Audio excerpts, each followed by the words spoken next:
నమస్కారం గురుగారు. శ్రీమాత్రే నమః.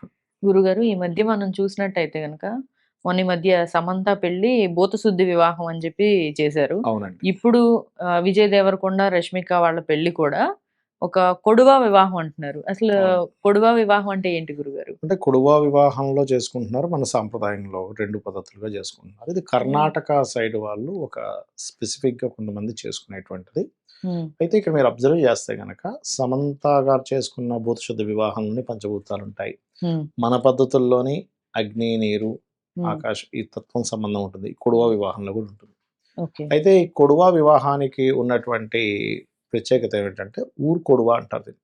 ఊరు కొడువా. ఆ! అంటే అయితే దీనికి ఊర్లో ఉన్న వాళ్ళందరూ హ్మ్. ప్లస్ ఆ కుటుంబ సభ్యులు మొదటి ముందు రోజు నుంచి అవుతుంది. హుహుహు. పందిర్లు వేయడం, పిండి వంటలు వండుకోవడం ఇవన్నీ చేసి, హ్మ్. ఇక్కడేంటంటే పురోహితుడు ఉండడు దానికి. ఓకే. కాకపోతే హ్మ్. ఇక్కడ మనకి ఎలా అయితే అగ్ని మధ్యలో ఉంటుందో, హ్మ్. అలాగే ఒక దీపాన్ని వెలిగిస్తారక్కడ.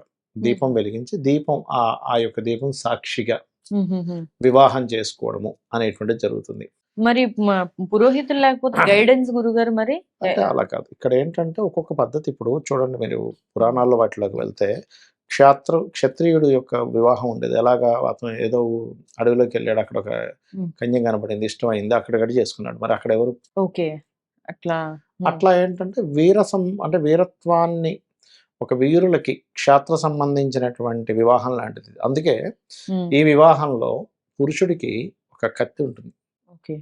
హ్మ్. కత్తి ఉంటుంది. అలాగే భలే బిరుదు అని ఒక హ్మ్. కాన్సెప్ట్ ఉంటుంది వాళ్ళ దాంట్లో. హుహుహు. ఇప్పుడు అమ్మాయి ఇంటికొచ్చేటప్పుడు, హ్మ్. ఆ అబ్బాయి వాళ్ళు ఎవరైతే వాళ్ళ పురుషుడు యొక్క వాళ్ళ ఫ్యామిలీ మెంబర్స్ అందరొచ్చేటప్పుడు హ్మ్. అరటి చెట్లుంటాయి అటు ఇటు.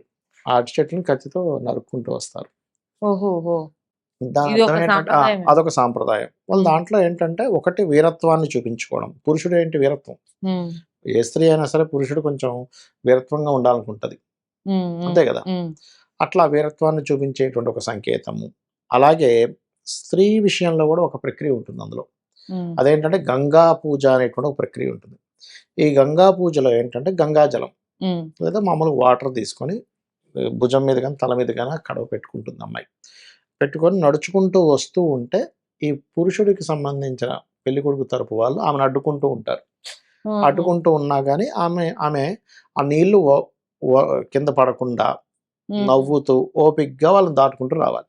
ఓకే. దీనివల్ల ఏంటంటే ఇక్కడ చూడండి ఇందులో చాలా పెద్ద నిగూఢమైన రహస్యం ఉంటుంది. ఏంటంటే ఒక అమ్మాయి పెళ్లి చేసుకుంది. పెళ్లి చేసుకున్నాక ఏ ఫ్యామిలీలోకి వెళ్తుంది? పెళ్ళికొడుకు అత్తగారు. ఫ్యామిలీలోకి వెళ్తుంది. హ్మ్. ఇబ్బందులు ఎలా వస్తాయి? పెళ్ళికొడుకు ఫ్యామిలీలో ఉండే వ్యక్తుల వల్లే వస్తుంటాయి. అవును. ఆమె అలా అన్నది, ఈమె ఇలా మాట్లాడింది అనేటువంటివి. హ్మ్. హ్మ్. ఎమోషన్స్ చంద్రుడు ఈస్ ఎమోషన్స్. ఈ హ్మ్. ఎమోషన్స్ అనే ఒక బరువు నేను మోస్తూ నవ్వుకుంటూ దాటగలగాలి. అవతల వాళ్ళు చాలామంది నీకు ఆటంకాలు కలిగిస్తుంటారు ఓకే. అనేటువంటి విషయం చెప్పడం అక్కడ. నైస్. ఓకే. అలాగే మరొకటేంటంటే, ఈ మామూలుగా తలంబ్రాలు అది పోసుకుంటారు గదా! హ్మ్. ఇక్కడేంటంటే తల్లి ప్రధాన పాత్ర పోషిస్తది పూజలో. హ్మ్. అంటే ఎవరి తల్లి తల్లి వీళ్ళిద్దరికి గురుగారు? హ్మ్. ఇద్దరు తరపు వాళ్ళు. ఇద్దరి తరపు. So, okay. వీళ్ళిద్దరి మీద తలంబ్రాలు అది పోస్తారు ఆశీర్వాదం చేస్తూ గూడా. హుహుహుహు. అయితే మన వాటిల్లో ఎక్కడ గూడా బ్లాక్ డ్రెస్ వేసుకోరు. వీళ్ళ దాంట్లో ఏంటంటే పెళ్ళికొడుకు హ్మ్. తలకి పాగా చుట్టుకొని, చక్కగా ఒక నల్లటి కోట్ వేసుకొని, కత్తి పెట్టుకుంటాడనమాట. ఓకే. అలా హుహుహు. ఆ మరి రకంగా నలుపు మంచిది కాదంటారు కదా గురుగారు? వాళ్ళ సాంప్రదాయం వాళ్ళది. హుహుహు. ఇప్పుడు ఒక్కొక్క దగ్గర ఒక్కో సాంప్రదాయం ఉంటుంది. ఇప్పుడు మనకి పౌర్ణమి మంచిదైతే మరి చెన్నై వాళ్ళకి అమావాస్య మంచిది. మనం హ్మ్. అమావాస్యలో ఏం చెయ్యం. అవును. మనకి రాహుకాలం, గుళికాలం లేకపోతే వాళ్ళకేంటంటే రాహుకాలం, గుళికాలం చూసుకుంటారు. హ్మ్. దుర్ముహూర్తం, వర్జ్యం వాళ్ళు చూడరు. మనం దుర్ముహూర్తం, వర్జ్యం చూస్తాం. ప్రాంతాలను బట్టి హ్మ్. వాళ్ళకుండే సాంప్రదాయాలు అవి మారుతూ ఉంటాయి. కాకపోతే ఇక్కడ మీరు అబ్జర్వ్ చేయాల్సిందేంటంటే అగ్ని అక్కడ, ఇక్కడ ఏ సాంప్రదాయంలో అగ్ని ఉంటుంది హ్మ్. పంచభూతాల్లో. నీరుంటుంది. ఓకే. హ్మ్. అదే విధంగా ఆహ్, ఒక ఇద్దరు వ్యక్తులు హ్మ్. నమ్మకంగా వివాహం చేసుకోవడానికి బ్లెస్సింగ్స్ అక్కడ ఏ దాంట్లో అయినా తల్లిదండ్రుల యొక్క బ్లెస్సింగ్స్ లేకుండా ఏది ఉండదు. హ్మ్. అంటే ఇక్కడ మనం అర్థం చేసుకోవాల్సిందేంటంటే పంచభూతాలు ఈజ్ ఈక్వల్ టు శివుడు.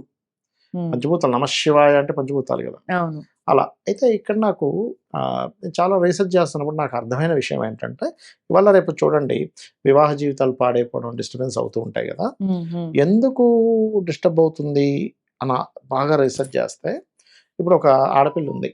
స్త్రీమూర్తి ఉంది. హ్మ్. అమ్మాయికి వివాహం అవ్వకముందు అసలు ఏది ఎట్లా హ్యాండిల్ చేయాలో అంత పెద్దగా తెలియకపోవచ్చు.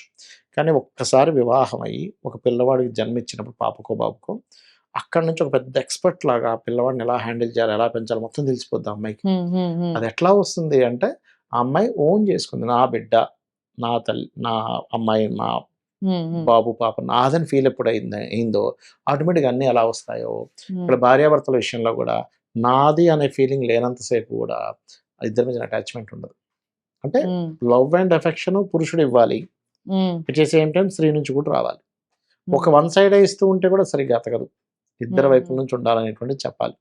అయితే ఇందులో ఇప్పుడు వీళ్ళు ఒక 2 సాంప్రదాయాల్లో చేసుకోవడానికి 2 కారణాలు. ఒకటి వాళ్ళు ఒక సాంప్రదాయంలో చేసుకుంటే అయ్యో! మన సాంప్రదాయంలో చేయలేకపోయామే అని ఒక మిస్ అయ్యామన్న ఫీలింగ్ ఒకటి. ఎవరికైనా 2 వివాహాల యోగం ఉందనుకోండి, జన్మజాతకంలో ఉంటుంది. అంటే 7th లార్డ్ పాడై డ్యూయల్ సైన్ కనెక్టివిటీ వచ్చి 12వ అధిపతి కూడా స్పాయిల్ అయ్యి డ్యూయల్ సైన్ కనెక్టివిటీస్ వచ్చినప్పుడు ఏమవుతుందంటే 2 వివాహాలు జరుగుతాయి వాళ్ళకి.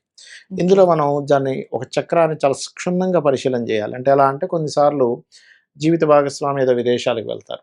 అప్పుడు కొంత గ్యాప్ వస్తుంది. సంవత్సరం, 2 సంవత్సరాలు. కొంతమంది నేను చూసా 5, 6 ఏళ్ళు కూడా దూరంగా ఉన్న వాళ్ళు ఉంటారు. అది ఆ గ్యాప్ ఇస్తుందా, నిజంగానే విడిపోతారా చూడాలి. చూసి అలా ఏదైనా ఉన్నప్పుడు మన సాంప్రదాయంలో ఏంటంటే అర్క వివాహము, కుంభ వివాహము, కదిలీ వివాహాలు అని ఉంటాయి. అంటే అరటి చెట్టుకి చేస్తారు, లేదా కుండకి చేస్తారు, లేదా జిల్లేడు మొక్కకి చేస్తారు. పురుషుడికైతే ఒక పద్ధతి, స్త్రీకైతే ఒక పద్ధతిగా చేస్తారు. దీనివల్ల ఏమిటంటే ఇప్పుడు ఇద్దరు వ్యక్తులు వివాహం చేసుకొని ఇవాళ రేపు మనం చూస్తున్నాం 3 నెలలకి, 6 నెలలకి, నెలకే విడిపోతున్నారు. నేను ఒక కేసు అయితే చూసాను. నెక్స్ట్ డేనే విడిపోయారు. అయినా రెండో రోజే విడిపోయారు. రెండో రోజే. అప్పుడు అంటే వాళ్ళిద్దరికీ ఏదో కుదరలేదు, వాళ్ళ దోషాలనే విడిపోయారు, ఫైన్. కానీ తల్లిదండ్రులకి ఎంత బాధ ఉంటుంది రెండో రోజు విడిపోతే. కాబట్టి ఆ బాధ ఎలా ఉంటుందంటే, బాగా డబ్బులున్నాయి, వాళ్ళిద్దరికిద్దరు విడిపోయి మేము జాబులు చేసుకుంటాం, దట్ ఈస్ డిఫరెంట్ కేస్. కానీ రెండో వివాహం మధ్యతరగతి వ్యక్తి లేకపోతే అసలు డబ్బులు లేని వ్యక్తి చేయాలంటే ఏంటి పరిస్థితి? చాలా కష్టం. తల్లిదండ్రులకి ఎంత ఎఫెక్ట్ ఉంటుంది. అందుకని మన వాళ్ళు ఏం చెప్తారంటే, ముందు జాతచక్రం తీసుకున్నప్పుడు ఈ పాయింట్స్ ఇవన్నీ కాకుండా 2 వివాహాల యోగం ఏమైనా ఉందా?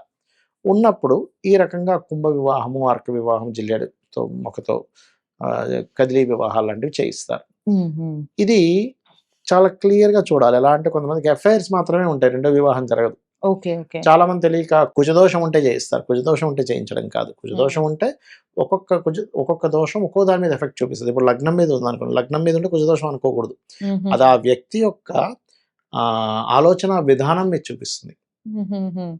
అలాగే రెండో స్థానంలో అంటే కుటుంబం మీద ఎఫెక్ట్ చూపిస్తుంది. మూడో స్థానంలో అంటే పరాక్రమం, అన్నదమ్ముల మీద. 4వ స్థానంలో అంటే అసర్ట్స్ మీద. 5వ స్థానం అంటే సంతానం మీద. 6వ స్థానంలో ఉంటే ఆ వ్యక్తితో శత్రుత్వాలు పెట్టుకోకూడదు అంటారు. కేవలం సప్తమము లేదా 12వ స్థానంలో ఉంటేనే వివాహ జీవితం మీద ఎఫెక్ట్ చూపిస్తుంది. అష్టమంలో ఉంటే యాక్సిడెంట్స్, యాన్సిస్టర్స్ ప్రాపర్టీ మీద. భాగ్యం మీద ఉంటే తండ్రి గారి యొక్క అతని ఆలోచన విధానం కానివ్వండి, అతని అగ్రెసివ్నెస్ మీద. దశమంలో మంచివాడై శుభుడైతే లీడర్గా ఉంటాడు, కాకపోతే కెరియర్ మీద ఎఫెక్ట్ వస్తూ ఉంటుంది. లాభంలో ఉంటే మంచిదే. అట్లా ఏంటంటే కుజదోషం బేస్ మీద చేయడం కాదు ఈ వివాహం అనేది చేయాలి. ఇంకోటి మనకి ఇది 2 రకాలుగా చేసుకోవడం వల్ల 2 రకాల విషయాలని చెప్పుకున్నాం ఇందాక. మనం ఏదైనా రెండో వివాహ దోషం ఉన్నా పోతుందని. ఇంకోటి ఏంటంటే వాళ్ళకి దోషాలు పోయి ముందుగా వాళ్ళందరికీ మనం కంగ్రాట్స్ చెప్పుకోవాలి, వాళ్ళిద్దరు వివాహం చేసుకుంటున్నందుకు. అయితే ఇక్కడ ఏంటంటే ఈ జన్మజాతకంలో ఉండే దోషాలు పోవడం ఒక ఎత్తు అయితే, తమిళనాడులో ఇంకో పద్ధతి ఉంటుంది. ఎలా అంటే ఆల్రెడీ వివాహం అయిపోయింది, వాళ్ళకి డిస్టర్బెన్స్ వస్తుందంటే మరుమాంగళ్యము అంటారు. మళ్ళీ వివాహం చేసుకుంటారు వాళ్ళిద్దరు. Same couple, same couple. అలా కూడా ఉంటుంది. అంటే వాళ్ళకి ఎలా అంటే వాళ్ళిద్దరు జాత చక్రాల్లో 2 వివాహ యోగం ఉన్నప్పుడు, లేదా ముహూర్త దోషం ఉన్నప్పుడు మరుమాంగళ్య తంతు అంటారు. అలా చేస్తారు తమిళనాడు. ఇక్కడ కూడా కొంతమంది చేస్తున్నారు కానీ, బట్ అదొక ప్రక్రియ. అంటే ఇంకో మంచి ముహూర్తం పెట్టుకొని మంచి దీంట్లో చేసుకోవడం. అక్కడ నుంచి ఆ ముహూర్త బలం పనిచేస్తుంది కదా, వాళ్ళ జన్మజాతకాల్లో ఉండేటువంటి దోషాలు పోతాయి కదా అనే ప్రక్రియ చేస్తారు. థ్యాంక్ యూ సో మచ్ గురుగారు. చాలా మంచి ఇన్ఫర్మేషన్ ఇచ్చారు. ఎవరైనా ఇలా మరుమాంగళ్య దోషం ఇది ఇప్పుడు చెప్పారు కదా, అలాంటివి ఏమైనా ఉన్నా కూడా గురుగారిని సంప్రదిస్తే మీకు మంచి గైడెన్స్ ఇస్తారు. Thank you so much. శ్రీమాత్రే నమః.